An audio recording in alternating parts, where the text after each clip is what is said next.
स्वागत है आप सभी का आपके अपने चैनल एकलव्य एजुकेशन सेंटर के इस नए वीडियो में। दोस्तों, आज के इस वीडियो में हम यह जानने का प्रयास करेंगे कि भिंडी की फसल में फूल और फल बढ़ाने का सीक्रेट क्या है, और इसके साथ यह भी जानने का प्रयास करेंगे कि जो भिंडी की फसल में फूल झड़ने की जो समस्या यानी फूल गिरने की जो समस्या है उसका नियंत्रण कैसे किया जा सकता है। तो चलिए इस बेहद ही महत्वपूर्ण वीडियो की शुरुआत करते हैं। जैसा कि आप जानते हैं कि अभी गर्मी का मौसम चल रहा है, अर्थात जून के महीने में हम प्रवेश कर चुके हैं और लगभग 15 जून से मानसून का आगमन हो जाता है। और इस समय किसान जो है भिंडी की बुआई की प्रक्रिया पूरी तरीके से शुरू कर चुके हैं और किसान यही सोचते हैं कि अपने भिंडी की फसल में हम फूल और फल बढ़ाने के सीक्रेट को कैसे जानें। यानी भिंडी की फसल में फूल और फल बढ़ाने के सीक्रेट को जान लेंगे इस वीडियो में। तो सबसे बेहद ही महत्वपूर्ण हो जाता है कि जैसे ही हम भिंडी की रोपाई की जो प्रक्रियाओं को कर रहे होंगे उस समय हमें हाइब्रिड वेराइटी का चयन करना होगा अपने मिट्टी के अनुसार। यानी अगर अच्छे तरीकों से अगर बीज का चयन करते हैं और उसको नियमित तरीके से यानी वैज्ञानिक तरीके से अगर भिंडी की खेती करते हैं तो निश्चित तौर पर हम कम समय में ज़्यादा से ज़्यादा लाभ प्राप्त कर सकते हैं। तो आइए, सबसे पहला सीक्रेट यही है कि हमें अच्छे तरीकों से हाइब्रिड वेराइटी का चयन करना होगा। तो भिंडी के कुछ हाइब्रिड वेराइटी है, उसमें सबसे पहला है पूसा सावनी। यानी पूसा सावनी भिंडी का एक हाइब्रिड वेराइटी है जिसकी खेती गर्मी, ठंडी और बरसात तीनों मौसमों में किया जा सकता है और यह लगभग 60 से 65 दिनों में पूरी तरीकों से तैयार हो जाता है। यानी 60 से 65 दिन में यानी पूसा सावनी की जैसे ही आप बीज को रोपेंगे यानी बुआई करेंगे तो उसके 60 से 65 दिन बाद आप इससे लाभ प्राप्त करना शुरू कर सकते हैं। और इसी क्रम में अगला है प्रभानी क्रांति।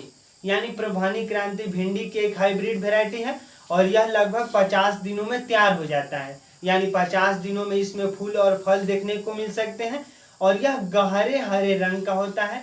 जब इसकी हम लंबाई की बातें करते हैं तो यह 15 से 18 सेंटीमीटर लंबा होता है।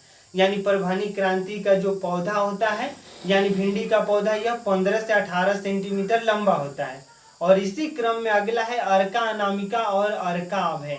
यानी अर्का अनामिका और अर्का अभय भिंडी के एक हाइब्रिड वेराइटी है जो येल्वेन मोजेक विषाणु से खुद की रक्षा करता है। यानी एक ऐसी हाइब्रिड वेराइटी है जो भिंडी का सबसे खतरनाक रोग यानी येल्वेन मोजेक विषाणु से अपनी रक्षा खुद ही कर लेता है और यह लगभग 60 से 65 दिनों में पूरी तरीकों से तैयार हो जाता है। जब इसकी हम लंबाई की बातें करते हैं तो यह 120 से 150 सेंटीमीटर लंबा होता है। यानी सबसे लंबा अगर भिंडी का पौधा होता है तो वह अर्का अनामिका और अर्का अभय का होता है। और इसी क्रम में अगला है पंजाब पद्मिनी। यानी पंजाब पद्मिनी का विकास अभी फिलहाल के दिनों में हुआ है और यह पंजाब विश्वविद्यालय में इस बीज का विकास किया गया यानी पंजाब पद्मिनी का। और यह लगभग 60 से 65 दिनों में तैयार हो जाता है। यानी 60 से 65 दिनों में इसमें फूल लगना शुरू हो जाते हैं। और इसी क्रम में अगला है VNR 999। यानी VNR 999 भिंडी के एक हाइब्रिड वेराइटी है और इसकी भी खेती लगभग भारत के सभी क्षेत्रों में किया जा सकता है। यानी आपके सामने भिंडी के हाइब्रिड वेराइटी को हम रख चुके हैं। अगर इनमें से किसी एक का चयन करते हैं और खेती करते हैं तो निश्चित तौर पर आप अपने भिंडी की फसल से ज़्यादा पैदावार को प्राप्त कर सकते हैं।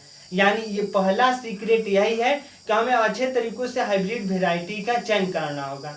और इसी क्रम में जब आगे बढ़ते हैं कि दूसरा सीक्रेट क्या है, यानी जैसे ही भिंडी की फसल को उगाते हैं तो सामान्यतः देखा जाता है कि भिंडी की फसल से जो फूल होते हैं वो गिरने लगते हैं। तो उसका नियंत्रण कैसे किया जाए। यानी अगर फूल गिरने की समस्याओं को अगर समाधान नहीं किया जाए तो निश्चित तौर पर हम अपने भिंडी की फसल से लाभ प्राप्त नहीं कर पाते हैं। तो उसमें सबसे पहला महत्वपूर्ण बात यही है कि हमें समय समय पर कीटनाशक दवाओं का छिड़काव निश्चित तौर पर करना चाहिए। यानी अगर कीटनाशक दवाओं का छिड़काव नहीं करेंगे तो जितने भी भिंडी के पौधे पर लगे फूल है उसको कीटाणु पूरी तरीकों से नष्ट कर देते हैं। तो इस तरह से हमें कीटाणुओं से हमें अपने फूल को बचाना है, भिंडी के फूल को। और इन तमाम प्रयोगों को अगर करते हैं और अच्छे तरीकों से खादों का प्रयोग करते हैं अपने भिंडी की फसल में तो निश्चित तौर पर आप अपने भिंडी की फसल से ज़्यादा फूल और फल प्राप्त कर पाते हैं। और इसी क्रम में बेहद ही महत्वपूर्ण बात यही है कि भिंडी की फसल को उगाने के लिए हमें अच्छे तरीकों से मिट्टी का चयन करना होगा। यानी अगर बलुई दोमट मिट्टी में भिंडी की खेती करते हैं तो निश्चित तौर पर आप अपने भिंडी की फसल से ज़्यादा लाभ प्राप्त कर सकते हैं। और इसके साथ साथ यानी पीएच मान होना चाहिए लगभग 5 से 7 मतलब 5 से 7 के बीच।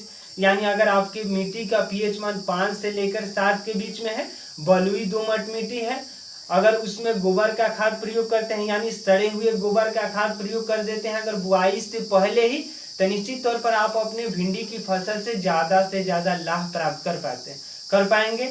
तो यह कुछ सीक्रेट है, यानी भिंडी की फसल में फूल और फल बढ़ाने का सीक्रेट यही है। पहला कि अच्छे तरीकों से भिंडी का हाइब्रिड वेराइटी का चयन करना होगा, और दूसरा सीक्रेट यह है कि हमें अच्छे तरीकों से अपनी मिट्टी का चुनाव करना होगा।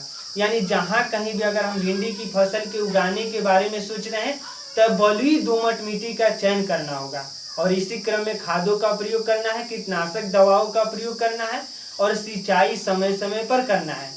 अगर इन तमाम प्रयोगों को करते हैं तो निश्चित तौर पर आप अपने भिंडी की फसल में ज़्यादा से ज़्यादा फूल और फल को देख सकते हैं। तो आज के इस बेहद ही महत्वपूर्ण वीडियो में बस इतना ही। हम आशा करते हैं कि भिंडी की खेती से जुड़े आप तमाम तथ्यों की जानकारी प्राप्त कर चुके हैं। अगर वीडियो अच्छा लग रहा है, कुछ सीख पा रहे हैं इस वीडियो के माध्यम से, तो हमारे चैनल को कर दीजिए सब्सक्राइब, ताकि हमारे द्वारा अपलोड किया गया हर वीडियो आपके पास सबसे पहले पहुंच जाए और हम तथा हमारी टीम यह उत्साहित महसूस करे कि आपके लिए कुछ अच्छा कार्य कर रहे हैं। तो हमें दीजिए इजाजत। धन्यवाद। Thank you.